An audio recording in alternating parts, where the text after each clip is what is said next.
Today I am going to review a book that I just read called The Crash Course: The Unsustainable Future of Our Economy, Energy, and Environment by Chris Martenson. Now, this is my first book review that I've ever done to the global internet community, so go easy on me, guys. But I wrote up a synopsis, and so I'll really just be reading from that. Let's get started. This is the book. So, The Crash Course by Chris Martenson is a book which builds a case that the path of rapid economic growth that human civilization, and specifically the United States, has been on over the last 150 years is coming to an end. Now, I'll explain that a little bit more, but first I'll tell you a little bit about the author. So his name is Chris Martenson, and he received his PhD from Duke University, specializing in neurotoxicology, and therefore he has formal scientific training. So from his own words on the bio of his website, peakprosperity.com, he says, "First of all, I am not an ivory tower economist. Instead, I'm a trained scientist, having completed both a PhD and a postdoctoral program at Duke University, where I specialized in neurotoxicology. I tell you this because my extensive training as a scientist informs and guides how I think. I gather data, I develop hypotheses, and I continually seek to accept or reject my hypotheses based on the evidence at hand. I let the data tell me the story." Martenson divides his book into 7 parts. The first part is labeled How to Approach the Next 20 Years, where he suggests upgrading our paradigms or the lenses through which we see the world. He suggests changes such as focusing on values other than economic growth. Values like community and commitment to improving our situation, and changing our expectation from unimpeded economic growth to a more realistic, resource-restricted view. Part 2 is called Foundation, where he explains the concept of exponential growth and how it is unsustainable in an environment where there is a scarcity of resources.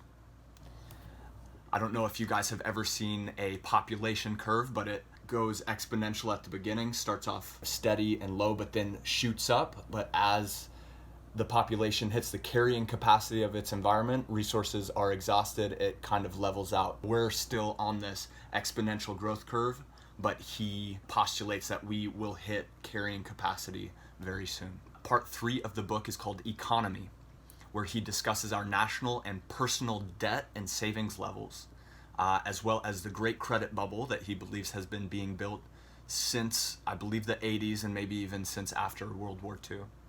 He discusses the irresponsible tendency of the United States Federal Reserve to print money, which will eventually lead to the devaluation of the dollar and its demotion as a global reserve currency. He makes a case as to why the economic numbers that are reported by the federal government are misrepresented due to a imprecise reporting.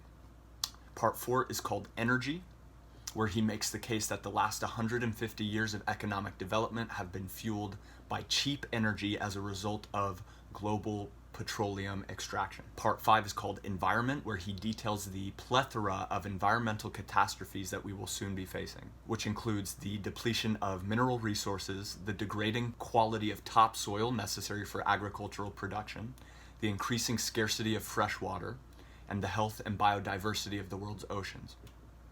That includes coral reefs, photosynthetic algae that produces almost half of the global oxygen supply, and the number of fish in the ocean and overfishing. Part 6 is called Convergence. In this part, Martenson discusses the probability and the consequences of any of these catastrophes occurring simultaneously, and goes over possible scenarios of what the near future will look like. And finally, Part 7 is What Should I Do? Here, Martenson lays out some strategies that you can take to mitigate your exposure to the economic and environmental crises that he is predicting, which includes reducing your dependency on imported goods and becoming more self-sufficient, including some tactics such as gardening and using independent electricity generating methods such as solar or wind generation. He even goes as far to recommend buying rural land with a dependable water supply in a strong community. Now, I will lay out a non-exhaustive list of Martenson's arguments. Now, he has many more, but these are just some of the ones I remembered in writing this synopsis.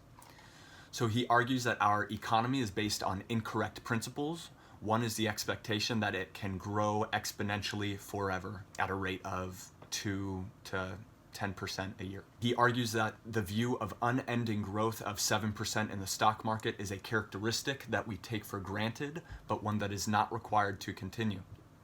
He informs the reader that our debt is at unprecedented levels and our savings are at historically low levels. He informs us that petroleum extraction from the ground lags behind petroleum deposit discovery by about 40 years. That 40 years is the time that it takes to explore, map, and build the infrastructure needed to exploit those petroleum deposits. Now, Martinson claims that the peak rate of petroleum discovery was just over 40 years ago, and speculates that we have likely just hit our peak oil extraction and that in the future we will experience diminished returns from oil extraction endeavors, even as the demand for global energy continues to grow in an exponential manner. Now, Martinson also argues that we will not be able to bring alternative sources of energy online quickly enough to make up for the decreasing supply of petroleum as fuel as our energy demands grow, and that we will enter a period where we will have to be much more efficient about our energy use, where energy prices will rise and where we will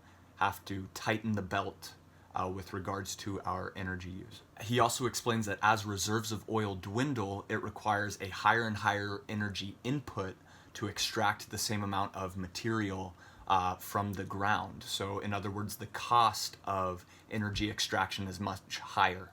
It's diminished returns, and therefore the prices also rise. Now, the book is accompanied by many graphs, charts, and statistics that support his argument, looking at population growth, the rate of oil extraction, rate of oil discovery, energy demand, U.S. debt, U.S. money supply, so on and so forth. Now, I think Martinson makes a cohesive argument and presents volumes of data to support it. The reading is definitely dry at times, and I felt as though I was buried under an avalanche of statistics and data. But the man is thorough, that is for sure. I found parts 6 and 7 of the book the most helpful. Part 6, Convergence, laid out 3 different scenarios of varying magnitude of how the future will play out, which was a good thought experiment to go through. And Part 7 laid out general guidelines as well as some specific actions that we as individuals and communities can take to better prepare ourselves for the coming storm. Now, the book was published in 2011, and in it, Martinson makes predictions about the 20 teens, which is the last decade, that are interesting to visit and compare the actual results of the last decade with those predictions. So his prediction was a lot of doom and gloom for this period, and through my experience, our economy had an apparent boom during this time, post-Great Recession, but it is probably a good idea to analyze the fundamentals of the economy, do some fundamental analysis, because there may be too much money in the market and everybody has more money than they used to have, and so they're buying assets and asset prices go up when the actual underlying fundamental value is disconnected from the current price.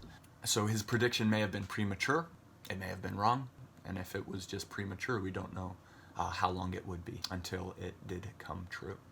So that's it for my book review of Chris Martinson's The Crash Course, The Unsustainable Future of Our Economy, Energy, and the Environment.